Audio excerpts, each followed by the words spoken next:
Welcome to Jurassic World.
Yes, welcome to the Jurassic World Minute, where we visit Jurassic World 1 minute at a time.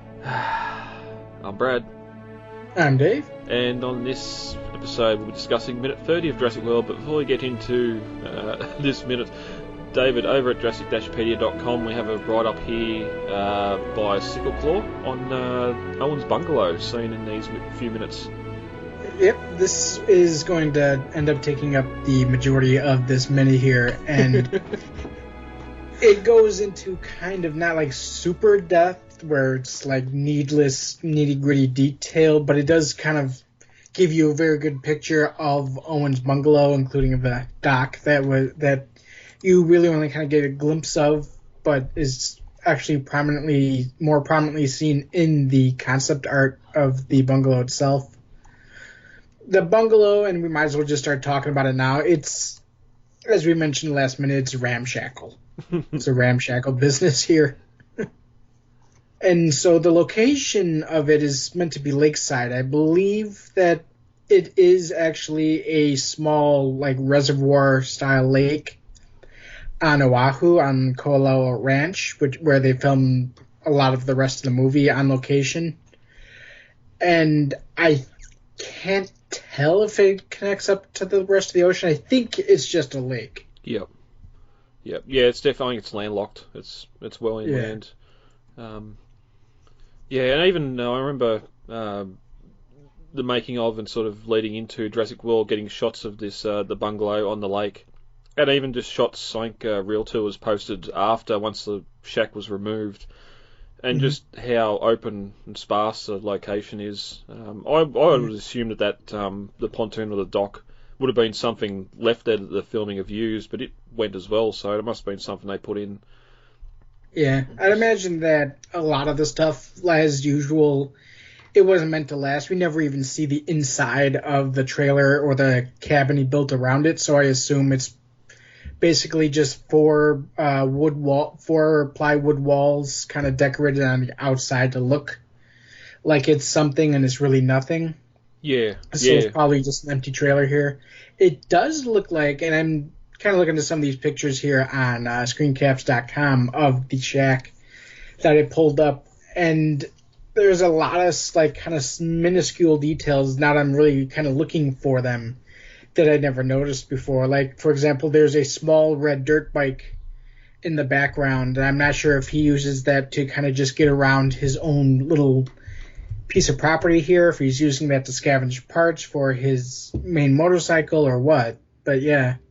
And then I think I was aware, but I never really just paid them much attention, but he's got solar panels on the roof of the trailer, so it's, I mean, assuming the solar panel technology, like other technology, is slightly more advanced in the Jurassic Park movies than in real life, it's possible he's powering his entire cabin with those 6 panels that he's got set up.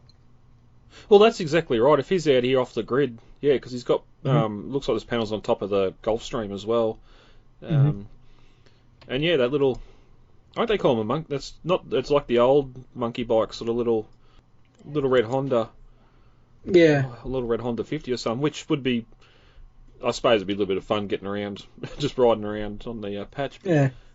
Before we leave the location behind too far, I do love here just how manicured the grass, even the after photos posted up by realtors of just the grass seems to magically grow to about 2 or 3 inches tall, and that's where it stays. I remember too with the where the visitor centre was in that, even though that was a botanical garden, just how manicured the lawns look around the area on Hawaii. It's like there's some magic formula in the grass or whatever that the grasses only grow about 4 or 5 inches, just that perfect.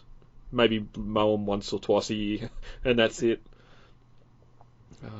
Well, I assume in Owen's case, he probably has like a small lawn mower where he trims the lawn around his cabin. Because I mean, even like the cicads that he has, kind of on the edge of the road there, look like they were planted there. They don't look like they were naturally occurring because they're all in a line, you know. Yep. So I assume that he probably does some general lawn maintenance around his lawn. And for like Jurassic Park, I guarantee you Hammond had a team of landscapers that probably kept everything really well manicured all the time, you know? Well, it sort of goes into that discussion Ellie has about the plants in the room and the plants in the area being for show when they're poisonous. There's probably a team of botanists or what do you call the plant people? Groundsmen, I suppose, that are passionate. Yeah, that are passionate about that sort of thing. When the guests are only there to see the T-Rex or the raptors, there'll be a lot of love there put into some of the grounds work and that, and people, some guests wouldn't even appreciate it, but yeah. I notice and I appreciate it. Yeah. Yeah. But looking at the shack as well, like there's a lot of, like you mentioned last minute, like all the scuba gear on the side of the veranda there. It's sort of weird. It looks like it's a concrete base with the handrail around it, then the little shack's built on top of it. So it does sort of seem like Owen's either got way too much time on his hands or he's a hoarder. And once construction finished, he just started bower-birding pieces from here and there, just collecting all sorts of stuff. I assume he's like my dad, where it's more the latter, where he keeps everything and anything in case he might need it for the future. And I will admit, to my dad's credit, he does. If you need something, he probably does have it, you know? So, I mean, it's not like the stuff doesn't eventually find a use. It just might take 10, 15 years to find that use. I'm kind of like that a little bit as well. But even like the old hard hat on the wall there, a lot of signs. It's sort of, you can tell it's been done up as a set. A lot of stuff here, like it'd be that shack on the beach somewhere. Mm-hmm. Even just like the old crate of Coke bottles sitting there as well. That I don't know if he's waiting to have them shipped off island so they can be refilled or what's happening there. But well, when we first see him here in the minute, and we'll talk about this more, is how the way he has his stuff arranged, and the stuff he has, like he has one of those old. Do you remember the rubber backed lawn chairs? They're the 3-piece ones that have a leg, like a bottom section and a back section. Well, those, but they were just the 2-piece where it was just the seat and the back. Okay. Not without the leg piece. Well, anyway, he's got those strewn all over his property. He's got one next to a little, campfire pit, and then he's got a couple more set up near a table, near one of those freestand grilling things that you kind of concrete in the ground. He's got some more over on the dock. It's just like he had a 6-pack of them and he just stuck them everywhere. And it's just like such a 90s beach bum vibe, you know? Yet he's sitting on a bucket servicing his motorcycle. Again, it makes you wonder how all this stuff got on the island to start with. Did it come over with the construction crews or did he just get a container shipped over with all his stuff? I'm assuming that they were probably either brought in at some point by somebody either construction or somebody like that, and they got thrown in the dumpster, and Owen garbage picked them. They look like that kind of thing you would garbage pick. Yeah, yep. Yep. I do love how, as you said, you've got the fire pit with the grill and that on it outside, and one of the main tables next to the shack itself, there's fire extinguisher on there. So he's had a few flare-ups on the grill before, and need to add a bit of carbon spice or CO2 spicing to it. There's just so much junk. I mean, he's got I'm not sure what some of those doodads next to the scuba gear are. It looks like he has a softball hanging from the one wall of the shack. I mean, it's just the most It's like the crew setting this up literally went through a dumpster to find the most random crap they could find. Yeah. To stick on this. Yep. A couple. I'm guessing that's an old scenario. It'd be an old scenario alcohol sign or something above the window there. And again, like some old wrought iron chairs up on the deck. Which also makes you wonder too, like the two motorcycles here are clearly the newest items that are in this whole area.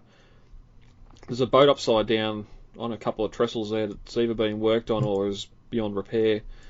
If he's being paid by InGen and you're on and on like this, there's probably not a lot of ways you could spend that income coming in.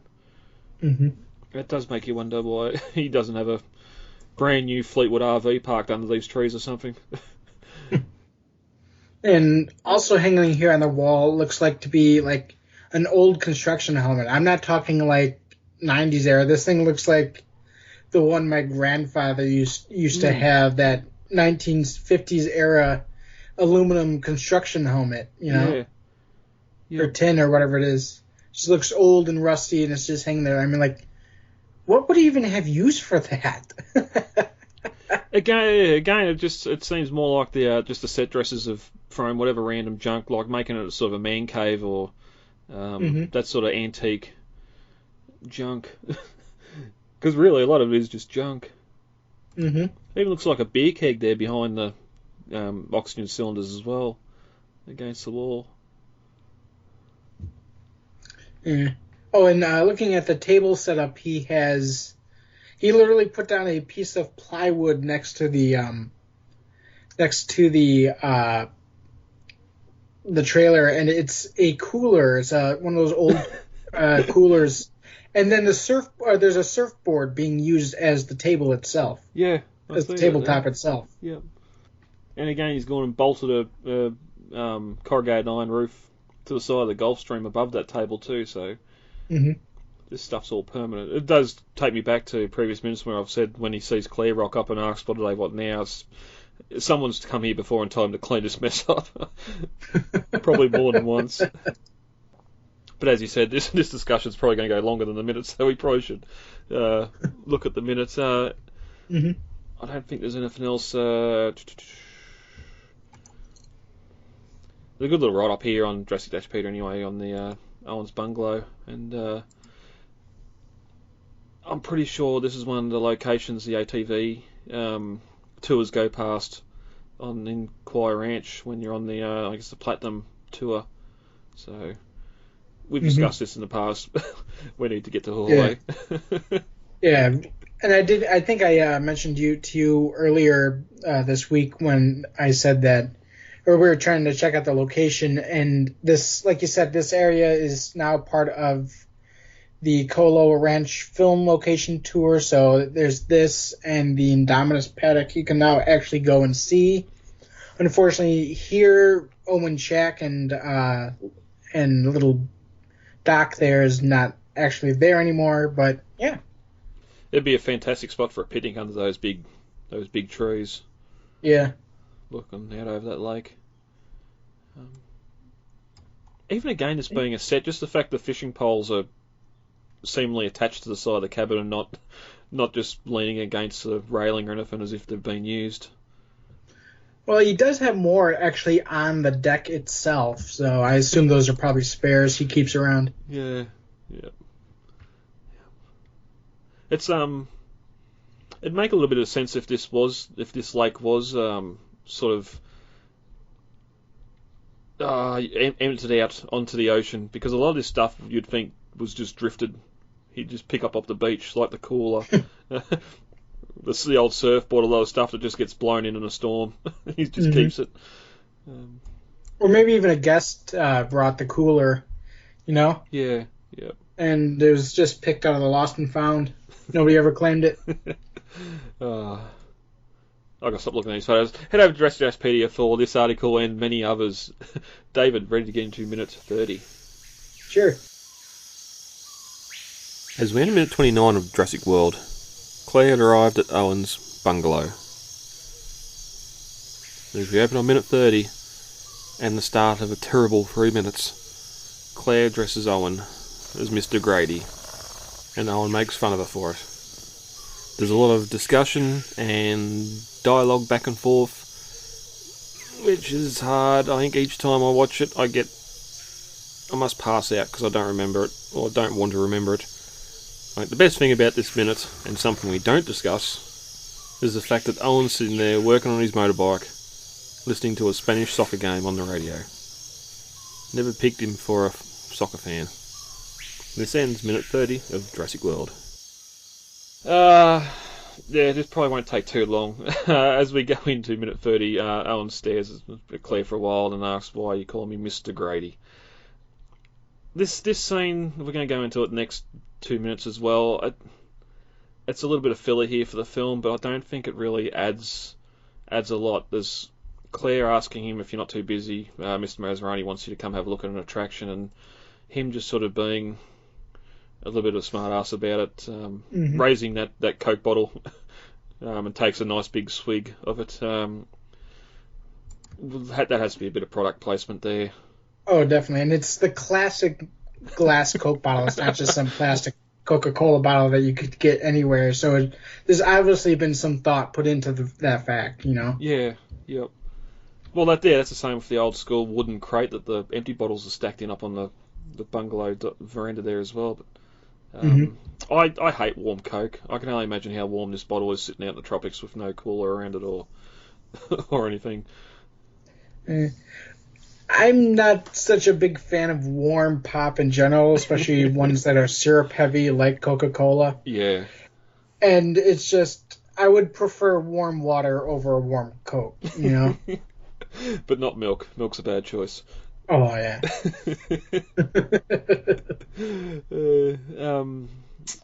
Owen gets up and sort of goes over to Claire after she calls him Mr. Grady again. He again corrects Owen. They've got a new animal that they've made. No, Claire's trying to tell him about a new animal they've made, but she's got a bee or something buzzing around ahead of them. And of course, we get the Mr. Miyagi. Owen grabs it out of the air in his hand. Just shows how much of a badass he is, but I don't really need to see any of this. Well, I think that the majority of the scene is to set up Owen's characterization. We get the action man Owen with the raptors, but this is the funny man, everyman, badass Owen that we get, and we see him and his relationship with Claire, Yeah. We get the trail line here from him. You just went and made a new dinosaur. And she says, yeah, it's kind of what we do here. The exhibit opens in 3 weeks. Mr. Masrani wanted me to consult with you. I thought earlier that Claire said they're 3 months away from opening, not 3 weeks. That stadium is nowhere near 3 weeks away from being... Oh, no. Yeah. So... I don't know. I don't know if that was just a poor script read or what happened there. But that's when Owen smirks and asks, do you want to consult here or in my bungalow? Which... I don't like any of this. I know that line was definitely very problematic with the fandom when it came out. Yeah, and if that's as far south as it went, I probably wouldn't be as bad, but next minute we go right to the basement with the lines, but Claire sort of says that's not funny, and Owen laughs to himself and says, yeah, a little, before running up the stairs and up onto the porch, which, again, a little bit of that comedy coming through, which I didn't mind. Just that little chuckle to himself. He says, "Yeah, little." It's sort of one of those things too when I might say something that's not a joke or whatever, and people tell me it's not funny. I go, "Well, it was to me." Yeah, I do like that line. That one's like, I've caught myself repeating it. Like, you're like, that wasn't very funny. I'm like, I don't know, I thought it was funny. I thought it was funny. Oh, that goes all the way back to Smokey and the Bandit, that line. It's been used in a lot of films. Claire continues, would like to evaluate the paddock for vulnerabilities, and Owen sort of yells back from somewhere around the corner, "Why me?" And that's where Claire starts to walk towards the bungalow. I guess Mr. Mazzaroni thinks since you're able to control the raptors, and that's where the minute ends, but Owen re-emerges from beside the bungalow and cuts her off. See, that's what it's all about with you. I don't control the raptors, it's a relationship. We know how controlling Claire is, and I think the main thing, this is sort of just repeating the whole thing with Hoskins again. Owen again wants the sort of defending, no, I don't control the raptors. Yeah. Well, he is right. It is a relationship, and Claire doesn't. I mean, getting what we see here, Claire clearly doesn't understand that. She thinks, and we'll talk more into this next minute, how they're just basically assets to be peddled. You know, they're a bottle of Coke. You can stick them in. You stick them in a glass case, and she thinks they would respond how you want them to. It's not how it works. It's, as Owen says, a relationship. Owen forms a mutual bond with Blue. Blue keeps the rest of the raptors